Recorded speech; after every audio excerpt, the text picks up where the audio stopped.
going to start by sharing a little bit about the background of the case, just to kind of make it more real to people. So the plaintiff here, his name is Derek Mobley, and he has essentially accused Workday of enabling discriminatory hiring practices by not having appropriate safeguards in their AI bot that runs their evaluation of resumes for different employers for job applications. Now, one of the things that's really interesting here is that Mr. Mobley, he's made clear he has protected statuses. I think, David, you alluded to them or mentioned them. He is a Black man. He's over 40. He has a number of disabilities, and he perceives the discriminatory hiring practice to be related to those protected statuses. Now, interestingly, he has, at the time he filed his case, he had over 100 job applications with multiple employers where he was not moved forward in the process. So this isn't about him and one particular employer.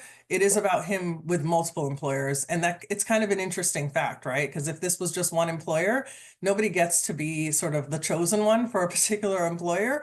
But he has cited to the fact that over 100 job applications, multiple employers.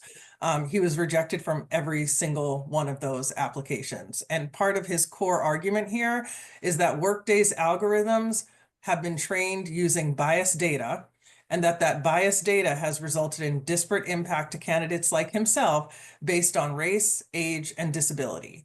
So pretty good case to make. That said, he did make some, I would say, core fundamental errors, at least in his initial filing, which is why the case did not sort of move forward full speed ahead to begin with. So just to kind of make very plain the legal side of this, when this case was first filed, it was filed against Workday as an employment agency. And I would say that was a fatal error. Mr. Mobley was allowed to refile his case, but to me, this is one of those things where, we all go see our doctors and our doctors all have the same titles, but it doesn't mean their quality of work is the same. And so this is one of those things, sometimes you have to look beyond titles, because the lawyers here should have done a better first filing, right? First filing should not have made an employment agency case, because Workday is not an employment agency. We all use tons of vendors in providing our services as business owners. And this is a case where, yeah, you contracted with someone to do a piece of your core hiring activity, and they really were acting as an agent. Obviously, when you file as a plaintiff, sometimes you get a little bit more latitude on refiling. So Mr. Mobley benefited from that here. But I'll just point out that to me, some of this comes down to a little bit of like good lawyering does matter. And the words we choose to describe what our potential harm and what our, opponent has done to us, you have to be careful what you choose. So a couple other things just in terms of the background here. The companies that Mr. Mobley has applied to are actually unnamed in the court documents. So if you're sitting there thinking to yourself, like, I want to know, did he apply to only Fortune 500 companies? Did he apply to, are all 90% of the applications to one company? We don't know. The companies are unnamed in the court documents. They are not currently listed as co-defendants either. So this is strictly a case against Workday, because the focus is only on the software's role in screening out Mr. Mobley's applications, because none of the companies actually received his applications. He was totally taken out of the process.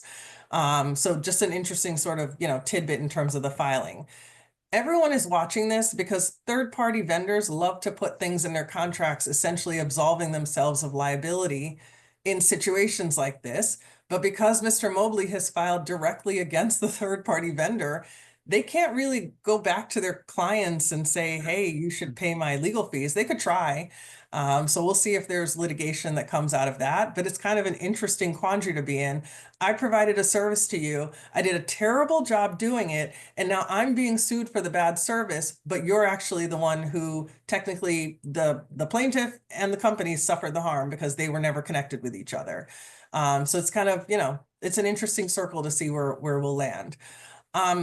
Couple other things that are interesting here. When the court made their initial decision to request that or give him leave to refile, they really did set out clear distinguishments between an employment agency and an agent of the employer.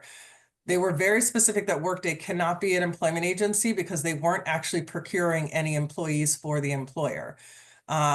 The reason that they did determine that they were actually an agent of the employer is because they had decision-making authority. They decided who stayed in the funnel of applicants, and therefore they were truly taking on this decision-making piece, and that's what ended up making them an agent of the employer.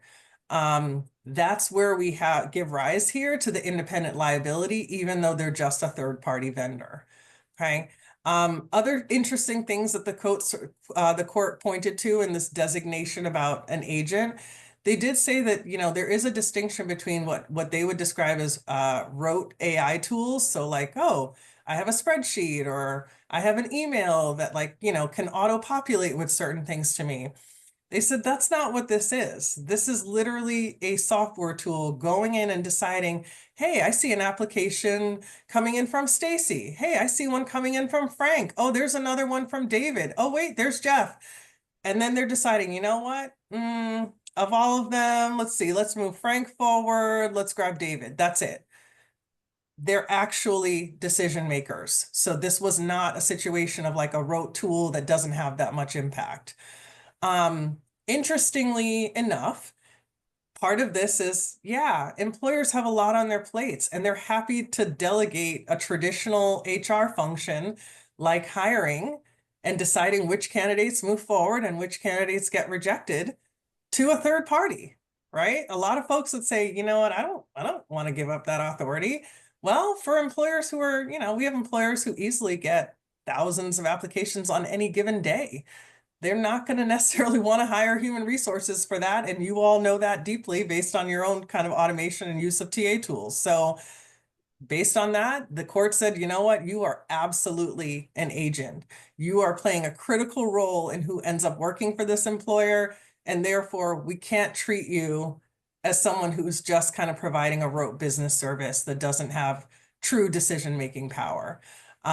So interesting place to land, right? Because a lot of employers wouldn't necessarily have phrased this way or agreed with it.